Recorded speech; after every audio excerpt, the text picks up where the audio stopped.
जहां से अधीर रंजन चौधरी 5 बार जीता, उसे हरा करके ये 2 कौड़ी का चिरकुट जो है वहां का सांसद बना। इसने खुल करके कहा कि मैं नहीं जाऊंगा।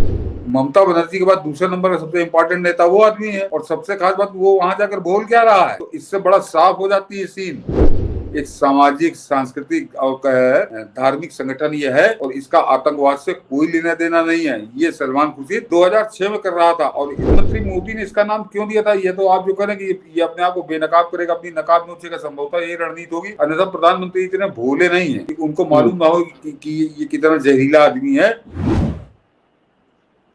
लेकिन इन सब के बीच में जो एक तस्वीर बेहतरीन आई है वो कुवैत से आई है। गुलाम नबी आजाद यहां से जब जा रहे थे तो बताया गया कि वो बीमार थे, उनके लिए मना किया गया कि आप नहीं जा सकते, मत जाइए, लेकिन उसके बावजूद वो जाने की जिद पे आए और कुवैत में उनकी तबीयत बहुत खराब हो गई।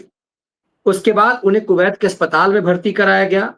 आप देख रहे होंगे असउद्दीन ओवैसी समेत तमाम ये लोग हैं। लेकिन इसी यात्रा पे जाना था सलमान खुर्शीद को और इस क्रिकेटर को, जो है तो गुजराती, जिसे बंगाली आती तक नहीं है, लेकिन मुर्शिदाबाद के बगल के उस डिस्ट्रिक्ट से, या यूं कहें कि जहां से अधीर रंजन चौधरी 5 बार जीता, उसे हरा करके ये 2 कौड़ी का चिरकुट जो है वहां का सांसद बना। इसने खुल करके कहा कि मैं नहीं जाऊंगा। सलमान खुर्शीद ने कहा कि मेरी मैडम जो कहेगी मैं वही करूंगा।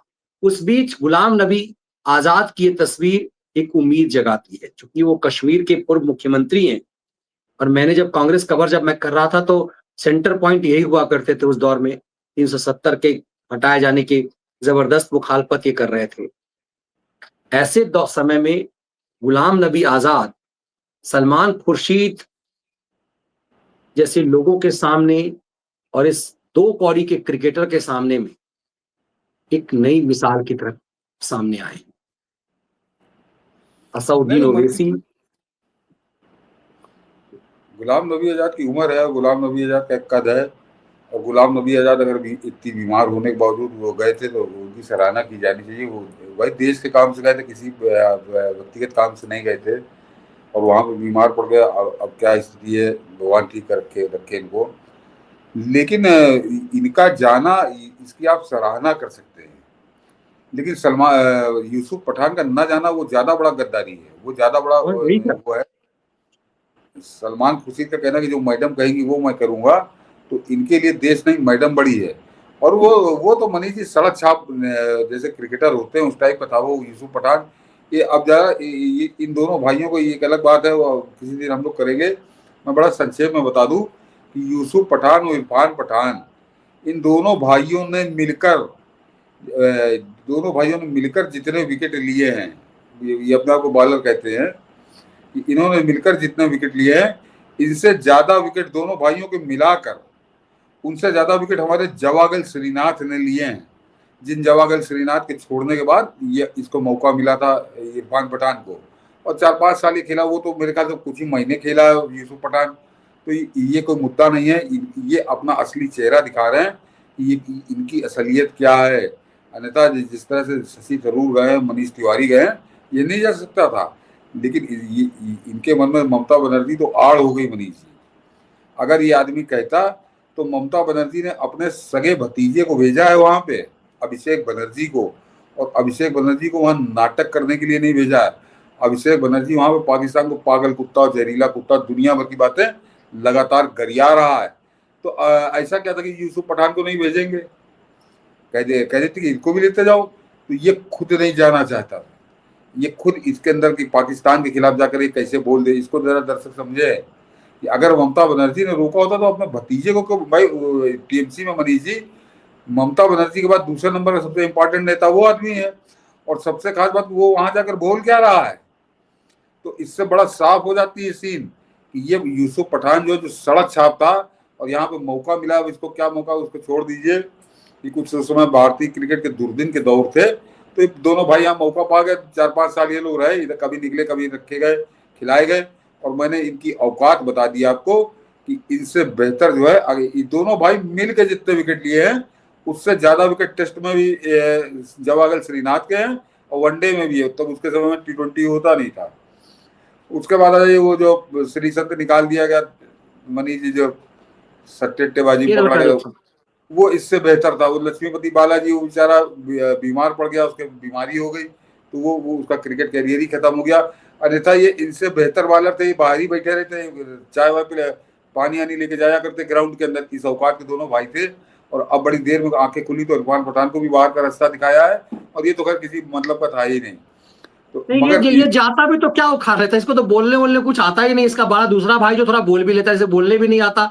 मुझे लगता है कि मोदी सरकार को पता था ये जिहादी अपना चरित्र दिखाएंगे, इसकी चर्चा तो इसलिए सिर्फ होती क्रिकेटर है। लेकिन सलमान खुर्शीद तो इस देश का कानून मंत्री था, इस देश का विदेश मंत्री था। मतलब वो तो बेशर्मी, निर्लज्जता और देशद्रोह की हद तक चला गया। सलमान खुर्शीद पे तो खूब चर्चा होनी चाहिए। विदेश मंत्री था देश का, वो देश का कानून मंत्री था, वो इस्लामिक चेहरा है, वो जाकिर हुसैन का नाती है। वो यदि जाता तो कुछ मजबूत पक्ष रख पाता।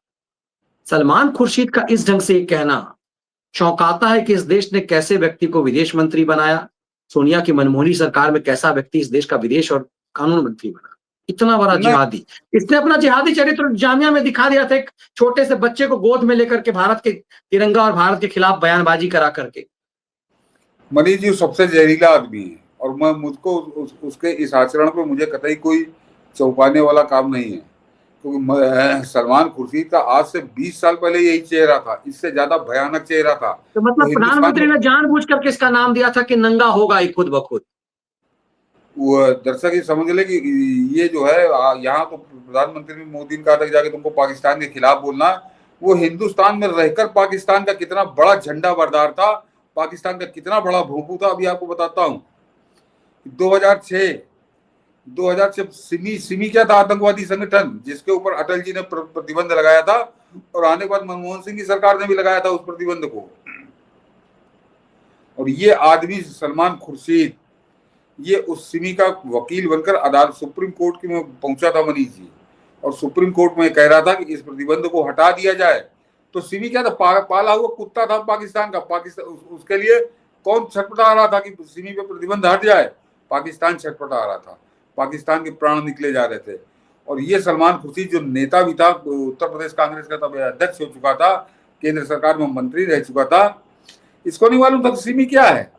और ये आदमी सुप्रीम कोर्ट के अंदर जाकर, मानी मनीष जी इसने क्या कहा था, इसने सुप्रीम कोर्ट में बाकायदा दलील दी थी कि ये सारे आरोप झूठे हैं सिमी के खिलाफ। सिमी जो है एक सामाजिक, सांस्कृतिक और धार्मिक संगठन ये है, और इसका आतंकवाद से कोई लेना देना नहीं है। ये सलमान खुर्शीद 2006 में कर रहा था। और जरा इसके बेशर्म की एक और बता दूं आपको कि जिस दिन ये बात ये कर रहा था, मेरे ख्याल से 5 या 6 जुलाई थी, उसके 6 दिन बाद, उसी के 6 दिन बाद बंबई के अंदर जो सीरियल बम विस्फोट हुए थे लोकल ट्रेनों में, उसमें करीब 250 आदमी मर गए थे। वो बम विस्फोट सिमी ने ही किया था। वो तत्काल आ गया था सामने, बाद में कुछ लोग पकड़े गए, वो सब सिमी के ही थे। लेकिन उसी सिमी को ये सुप्रीम कोर्ट में खड़े होके बेशर्मों की तरह ये कह रहा था कि ये तो सामाजिक, सांस्कृतिक, धार्मिक संगठन है, इस पर प्रतिबंध नहीं लगना चाहिए।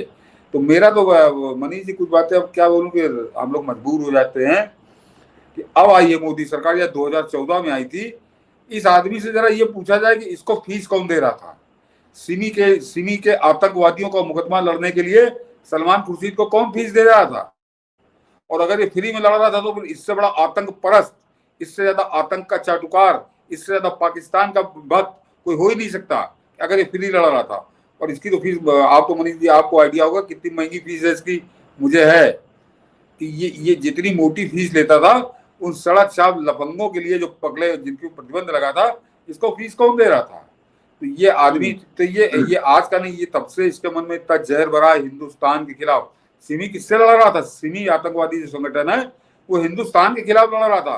तब तो मोदी का अता पता नहीं था। केंद्र के अगर आप बात करिए, मोदी खिलाफ नहीं लड़ रहा था, वो हिंदुस्तान के खिलाफ लड़ रहा था। और ये आदमी जिसका नाम है सलमान खुर्शीद, ये वकील बनकर उसके साथ खड़ा था, उसके पीठ के हाथ धरे था अपने कि हम तुम पे प्रतिबंध हटाएंगे।